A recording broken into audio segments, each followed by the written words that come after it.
So for us Dragon Ball fans, 2026 is starting with a bang, as we're meant to be getting two new project announcements at the Genki Dama Matsuri event happening later in January. I've been tempering my expectations so I don't get disappointed, but thanks to some leakers, we have a semblance of an idea about one of these projects, a Dragon Ball Super remake. Like others, I was extremely hyped about a potential remake, thinking about how beautiful the manga would look in 4K, but now that I've had some time to reflect, I'ma come out and say it. We really don't need a DBS remake. Now, before you roast me in the comments, I'm not full on hating on this outcome, far from it. Simply put, I think there's not enough reason to basically reanimate all of DBS again for such a minimal upside. Remember, animation studios are spending their time and money to draw out arcs that we've already seen not too long ago, so it could be argued it's a waste of resources to go all the way back to Battle of Gods. Narrowing it down, let's actually go through these arcs and see if a remake's appropriate or not, starting with Battle of Gods and Resurrection F. Right off the bat, I have to give a big fat no. You're telling me we've waited for a Super Anime return just to be fed Super Saiyan 3 Goku vs Beerus for the third time running? Even if we assume they're following the manga, there's honestly no differences between that and the anime. Again, the story beats play out the same, such as Goku getting humbled, Vegeta's rage moment, and the god ritual. Also, for the people mentioning the horrendous animation, I would be in favour of a remake if not for the literal movie that's aged quite nicely. This is why I tell people when first starting Super to just watch the two movies before jumping into the Universe 6 tournament, cause one, they're shorter than their anime arcs, saving you time, and second, the art and animation still hold up to this day, not littered with the consequences of Super's tight schedule. In short, I beg of them to not reanimate Battle of Gods if they're following the manga one-to-one, but if they go about it in a way that helps connect the events of Daima to Super, then you've piqued my interest. I saw this comment on my remake poll talking about how Super Saiyan 4 could be weaved into Super, and seeing that, it would be kinda hype to see the form again as a last resort against the Destroyer on King Kai's. Maybe the My Bulma scene can show a Super Saiyan 3 Vegeta that surpasses Goku as the final cherry on top, but my only gripe is that it would feel bad to downplay the Daima form instantly for God, never to see the light of day again. Regarding ROF, are you seriously having a laugh? I'm not about to watch my glorious prince be robbed of a win again. Funnily enough, the manga skips this arc entirely, relegated to some exposition on Beerus's planet. So what are we exactly remaking here? Anyway, if they wanted to be bold, the writers could change it to where Super Saiyan Blue doesn't happen here. This means God gets more time to shine before it becomes obsolete, and you just scale down Golden Frieza to God level so the power scaling doesn't turn to ash. Back to Vegeta, the ending should change to where he gets back against Frieza for all the torment he suffered on Namek except on one condition. Let's say the manga does continue to the Black Frieza arc. If Toyotaro decides to give Vegeta the dub later on, then I'm fine with Goku stealing the kill. If not, the prince better get his first major win, as it always should have been. Moving on to the Universe 6 tournament,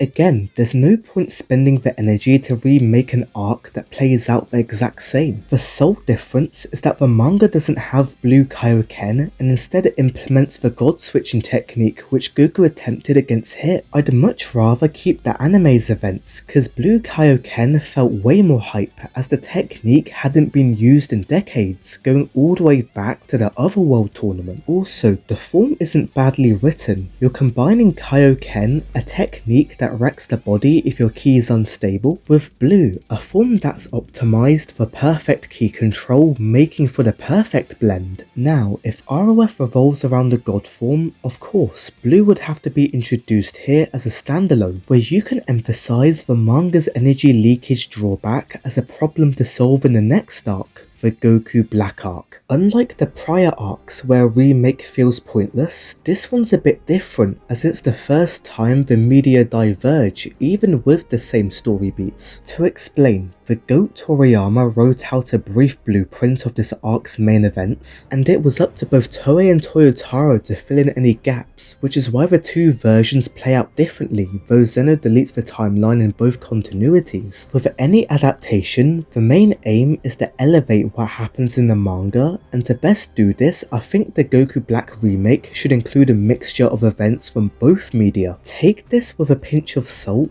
but looking at this Twitter leak, supposedly this arc will only span for around 18 episodes, in contrast to the actual anime with a whopping 30. I assume it means they'll go with only 2 trips to the future like in the manga, which is far better for pacing than the 3 trips we got. However, I'd keep the anime's debut for Goku Black. The execution was brilliant, from actually seeing future Bulma's death to the shock horror of the villain in question resembling our hero. Back to the manga, the remake should include the Saiyans' methods in adapting to Blue's drawbacks, where Vegeta opted for a refined version of the god switching technique to release the form's max power at the very last moment, unlike Goku who full-on mastered Blue, storing that overwhelming power within his body for continuous maximum output. In regards to Goku Black's character, he's much more entertaining in the anime, carrying that godly demeanor all the while succumbing to a Saiyan instincts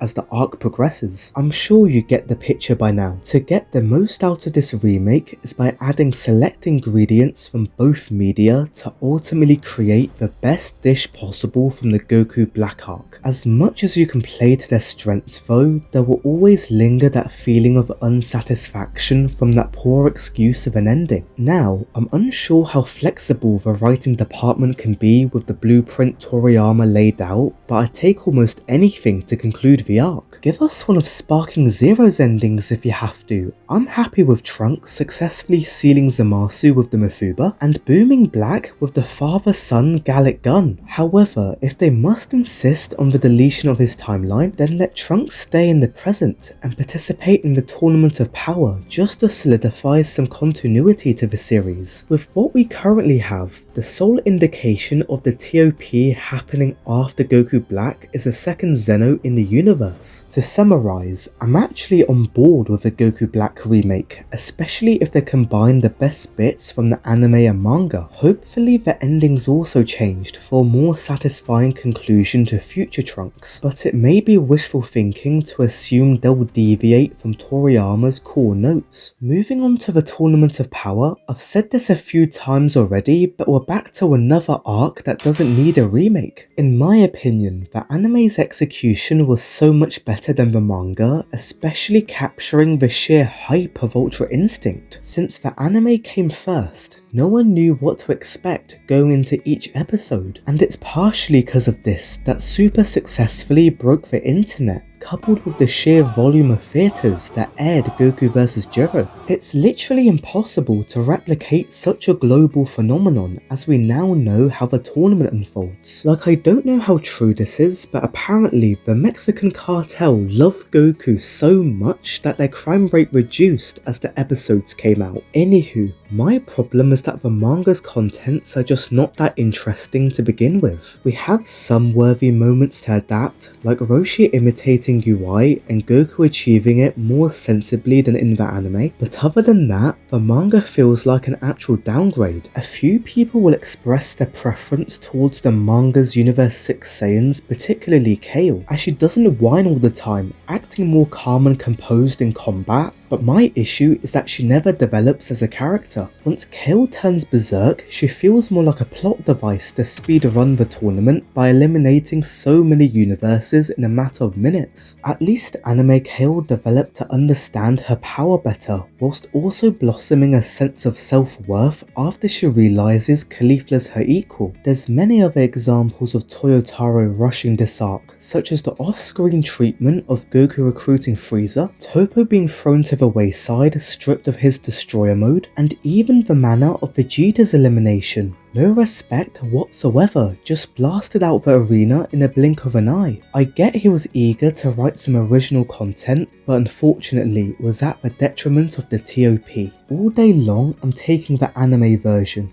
Yes, I'll even tolerate Ribrianne and her absurd screen time over a downgraded remake for the manga. Oh lord, don't get me started on DBS Broly. The movie's already a masterpiece, so there's almost no point of an episodic format. By nature, it's destined to be a pale imitation in every aspect, simply because of the stark budget differences. However, the reason I call this remake almost pointless is that originally the screenplay was meant to be around the 3-hour mark before it was cut down in the end to an hour and 40. It would be intriguing to see an extended cut for a wider grasp of Toriyama's vision, which can actually be accomplished with a weekly series. On the other hand, I'm not even gonna entertain Superhero. The only reason it has a manga arc is because the film didn't perform that well in Japan. Also, I sympathize with the monthly readers of the Granola arc. At the time, they were expecting a Black Frieza arc straight after, just to be hit with a whole year of superhero manga. And to make it worse, once that ended, giving them hope for some new content, bam!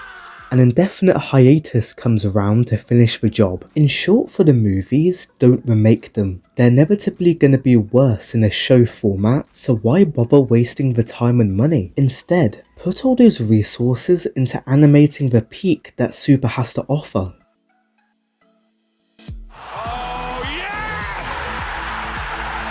He's the GOAT! The GOAT! Gone!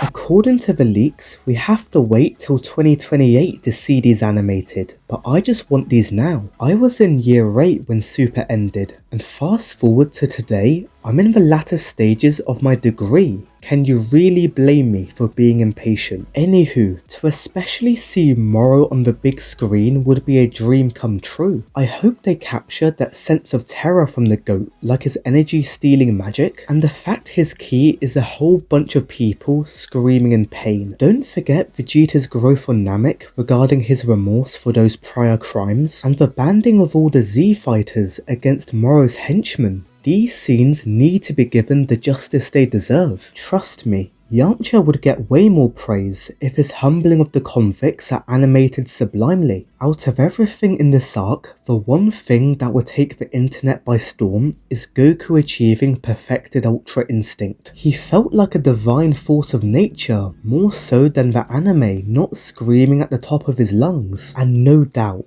once this is animated, there'll be so many TikTok edits of the "Have you ever trained?" As for the Granola arc, a lot of my hype stems from the debut of Ultra Ego. Us Vegeta fans will be feasting on this moment from beginning to end, and it's unlikely they'll do this, but to perfect this entrance, I suggest they play the notorious piano theme to add a layer of nostalgia. Anyway, some may argue jumping straight into the new content is a bad idea, as it means that anime will catch up to the manga too quickly, but there's many ways to drag things out for the better, especially in the Granola arc. For example, dedicate an episode to some Heaters lore. I wanna know their family's backstory and why Gas loves his brother Elec so much, as it isn't explained in the manga. Also, maybe increase the number of Cerulean Dragon Balls from 2. Granola gathered these orbs way too quickly, like I'm talking a couple of pages, so that's an easy way to stretch things out while giving some insight into Granola's mindset. Overall, I'd rather have a direct continuation to Super than redoing the whole series again with a remake. All these arcs aren't warranted for one except Goku Black, as A, the media are basically the same anyway, or B, the content we currently have is far better than the manga. I can't wait any longer for Moro and Granola. Us fans have done enough waiting for the story to truly move forward, not going back in the timeline like Daima or a remake would. New content is a big win for everyone. For us, we get to witness Super's peaks, and for the franchise, it'll be living in a goldmine from the merch to the games. Come on, wouldn't it go crazy if you could play as Moro in both Xenoverse and Legends? Anywho, let me know if you want a remake or not, and finally, thanks so much for watching this vid.